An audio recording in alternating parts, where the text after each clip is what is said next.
Hi everyone, I welcome you to the way to heal. यार आज के इस वीडियो में हम लोग बात करने वाले हैं कि जामिया मिल्लिया इस्लामिया में आपको एडमिशन के लिए कौन कौन से डॉक्यूमेंट्स लगते हैं। यानी कि जब जामिया मिल्लिया इस्लामिया में आप एडमिशन लेने जाओगे तो आपको कौन कौन से डॉक्यूमेंट्स लगेंगे उसके बारे में हम लोग कंप्लीट आज बात करने वाले हैं। कुछ डॉक्यूमेंट्स ऐसे हैं जो आपको उसी टाइम बनता है, यानी कि आपका जब नाम आ जाता है, आप जब एडमिशन लेने जाते हो तो उस टाइम आपका इजीली वो डॉक्यूमेंट्स बन जाते हैं। तो वही वो सारे डॉक्यूमेंट्स हम लोग बात करने वाले, कौन डॉक्यूमेंट्स आपको अभी बनाने हैं, कौन डॉक्यूमेंट्स आपको उसी टाइम बन जाएगा अर्जेंट बेस पे, और क्या क्या चीजें आपको जरूरत होगी उसके लिए, ये सब चीजें हम लोग बात करने वाले हैं। फिर हम लोग बात करेंगे कि वो डॉक्यूमेंट्स आपको कहां बनते हैं, कैसे बनते हैं, ये सब चीजें हम लोग एक एक करके आज इस वीडियो में बात करने वाले हैं।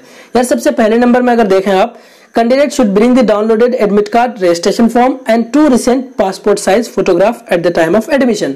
यहाँ पे कहा जा रहा है कि जब आप यार अप्लाई करते हो ना जामिया के लिए, तो आपको वहां पे एक रजिस्ट्रेशन फॉर्म जनरेट होता है जामिया की तरफ से। एडमिशन के टाइम आपको वो लगता है, और एडमिट कार्ड जो जामिया इशू करती है जिससे आप एंट्रेंस में अपना बैठते हो वो आपको लगता है। यानी रजिस्ट्रेशन फॉर्म, एडमिट कार्ड आपको लगता है, रिसेंट पासपोर्ट साइज फोटोग्राफ लगते हैं। कितने? 2 लगते हैं। आप ज्यादा रख लेना साथ में, वैसे 3, 4, 5 रख लेना, बट 2, 3 ही लगते हैं। अगर यहाँ पे 2 लिखा है तो 2 ही लगेंगे, इसमें इतनी कोई बड़ी बात नहीं है। अब सेकंड नंबर में देखें यार, proof of passing या qualifying examination together with the original mark sheet in accordance with the eligibility requirement for the admission as mentioned in the prospectus। यहाँ पे कहा जा रहा है कि आपको क्वालिफाइंग एग्जामिनेशन का मार्कशीट देना होता है ओरिजिनल में। जैसे अगर आप यार कोई बैचलर डिग्री में आप एडमिशन लेना चाहते हो तो आपको +2 का मार्कशीट देना होता है, क्योंकि +2 का क्वालिफाइंग एग्जामिनेशन है। और अगर आप डिप्लोमा इंजीनियरिंग में ले रहे हो और आप ओनली 10th किए हुए तो आपको 10th का मार्कशीट शो करना होता है, वो भी ओरिजिनल में। यही चीज आपको यहाँ कहा गया है। ओके, थर्ड नंबर में देखते हैं, proof of age on the certificate of high school या सेकेंडरी स्कूल और इक्विवेलेंट एग्जामिनेशन। यानी कि आपको एज शो करना होता है कि आपका सर्टिफिकेट में कितना एज हो रहा है। उसके लिए आपको 10th के डॉक्यूमेंट में आपका एज रहता है तो 10th का मार्कशीट आप सबमिट कर सकते हैं, वहां से आपको एज शो हो जाता है। इसके लिए कोई अलग सर्टिफिकेट या फिर बर्थ सर्टिफिकेट बनाने की आपको जरूरत नहीं पड़ती है। फोर्थ में देखें यार, प्रूफ ऑफ परमानेंट एड्रेस। अब परमानेंट एड्रेस में आप क्या क्या सबमिट कर सकते हैं, कौन कौन से डॉक्यूमेंट, उसकी बात हम लोग यहाँ कर लेते हैं। उसके लिए आप वोटर आई कार्ड सबमिट कर सकते हैं, पासपोर्ट सबमिट कर सकते हैं, ड्राइविंग लाइसेंस सबमिट कर सकते हैं, या फिर आप आधार कार्ड सबमिट कर सकते हैं। कुछ और चीजें जो आप सबमिट कर सकते हैं, अगर आपके पास डोमिसाइल या रेजिडेंशियल सर्टिफिकेट है तो आप वो भी सबमिट कर सकते हैं। या फिर आपके पास अगर बिजली बिल है जहां पे आपका, आपके पापा या मम्मी का या फिर आपके गार्जियन का नाम मेंशन है और आपका एड्रेस मेंशन है तो आप वो भी सबमिट कर सकते हैं। यहाँ पे लिखा हुआ है कि आप जो एप्लीकेशन फॉर्म जो फिल करते हो ना, वहाँ पे आप पुलिस स्टेशन और डिस्ट्रिक्ट फिल करते हो, वो वहां पे मेंशन होना चाहिए आपके उस सर्टिफिकेट में, यानी जो आप एड्रेस के लिए सबमिट कर रहे हो। लेकिन कई बार होता है कि डिस्ट्रिक्ट या फिर पुलिस स्टेशन मेंशन नहीं होता है। जनरली पुलिस स्टेशन मेंशन नहीं होता, डिस्ट्रिक्ट तो मेंशन होता ही होता है, तो इतना बड़ा कोई इशू नहीं है। वो लोग भी इतना अच्छे से आपको चेक नहीं करने वाले हैं, तो आप सबमिट कर सकते हैं। अगर आपका पुलिस स्टेशन उसमें मेंशन नहीं है बाय द वे, तो आपको परेशान होने की कोई जरूरत नहीं है। हम लोग अब 5th की बात करते हैं। 5th में लिखा है, Muslim OBC and Muslim ST candidate will be required to submit the respective category certificate issued by the competent authority recently. यहाँ पे कहा जा रहा है कि मुस्लिम ओबीसी या मुस्लिम एसटी कैंडिडेट के लिए, यानी कि अगर आपका सिलेक्शन मुस्लिम ओबीसी या मुस्लिम एसटी कैटेगरी में हुआ है तो यार उसके लिए भी आपको कंपेटेंट अथॉरिटी से इशूड सर्टिफिकेट लगता है। यानी कि मुस्लिम ओबीसी या मुस्लिम एसटी के लिए आपको सर्टिफिकेट शो करना होता है एडमिशन के टाइम। 6 में लिखा हुआ है, for candidate who have applied in the PWD category, certificate for disability is required from a government certified authority.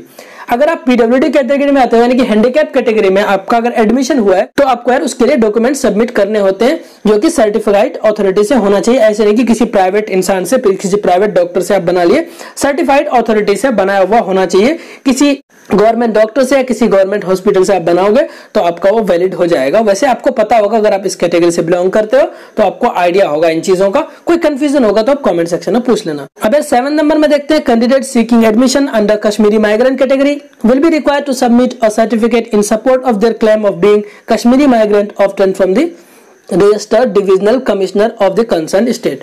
अगर आपका एडमिशन कश्मीरी माइग्रेंट कैटेगरी में हो रहा है तो यार आपको डिविजनल कमिश्नर से आपको एक सर्टिफिकेट सबमिट करना होता है जिसमें मेंशन होता है कि हाँ आप किसी स्टेट से कश्मीरी माइग्रेंट हो। ये आपको मेंशन करना जरूरी होता है, ये सर्टिफिकेट आपको देना होता है। अब हम लोग 8th में बात करते हैं। 8 नंबर में कहा गया कि candidate seeking admission under the candidates from Jammu Kashmir category will be required to submit a state domicile certificate.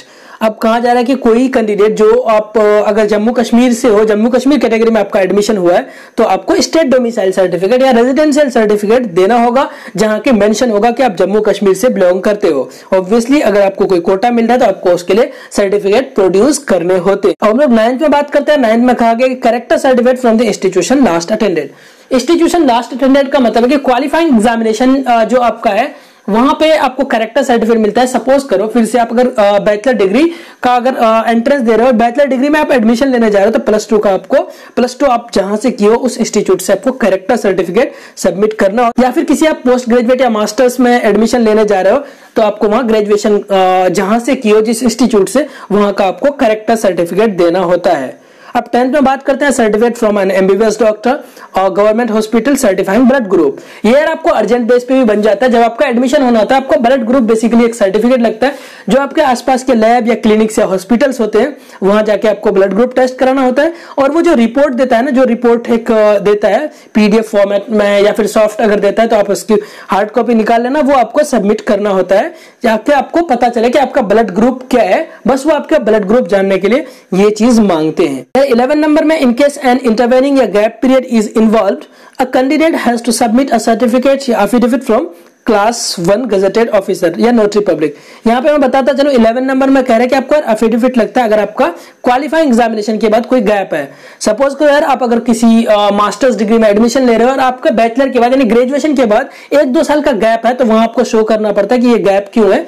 Basically आप वहां मेंशन कर देते हो कि मैं प्रिपरेशन कर रहा था या कर रही थी, वही आपको शो करना होता है। वो बनता है यार A1 गजेटेड ऑफिसर से बनता है या फिर क्लास 1 गजेटेड ऑफिसर से बनता है या फिर नोटरी पब्लिक से बनता है।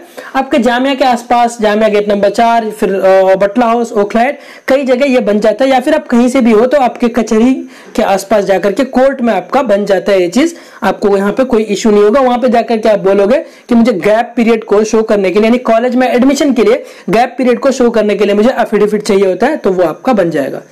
अब 12 नंबर में देखते हैं affidavit for not indulging in ragging activities as per prescribed performer। आपको ये बताना होता है कि मैं रैगिंग में पार्टिसिपेट नहीं करूंगा, मैं किसी का रैगिंग नहीं लूंगा। यहाँ पे 2 एफिडेविट आपके बनते हैं, यहाँ पे ध्यान से सुन लेना आप। एक आपके गार्जियन का, आपके फादर का बनता है, एक आपके नाम पे बनता है, जहां पे आप ये ओथ लेते हो, ये शपथ लेते हो कि अगर मैं किसी रैगिंग में इन्वॉल्व हुआ तो आप मेरा एडमिशन कैंसिल कर लेना। या फिर आपके फादर की तरफ से, आपके गार्जियन की तरफ से भी यही होता है कि अगर मेरा वार्ड किसी भी या फिर मेरा जो भी बच्चा है किसी भी रैगिंग एक्टिविटी में पार्टिसिपेट करेगा, इन्वॉल्व होगा या फिर किसी का रैगिंग लेगा, तो आप उसका एडमिशन कैंसिल कर सकते हैं। यूनिवर्सिटी को पूरी राइट होती है कि वो आपका एडमिशन कैंसिल कर सके। यही यहाँ पे कहा गया है। ये भी सेम जगह बन जाएगा जैसे यहाँ का मैंने बताया 11 नंबर में, यानी गैप पीरियड का एफिडेविट जहां बनता है वहां भी ये एफिडेविट बन जाएगा, रैगिंग वाला भी।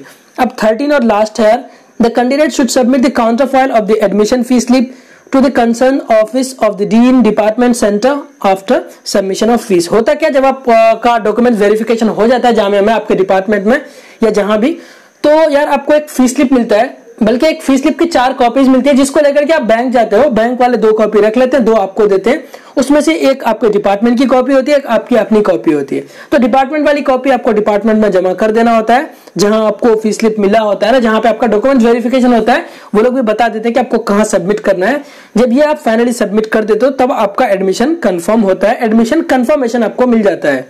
बस यही सारी चीजें मुझे बताना था। आप डॉक्यूमेंट्स अभी से जमा कर लेना। जो भी चीजें आपको लग रहा हो कि ये सारी चीजें नहीं है मेरे पास, या फिर कुछ अगर गड़बड़ है इसमें, तो आप अभी से सुधार लेना, करेक्शन करवा लेना आप।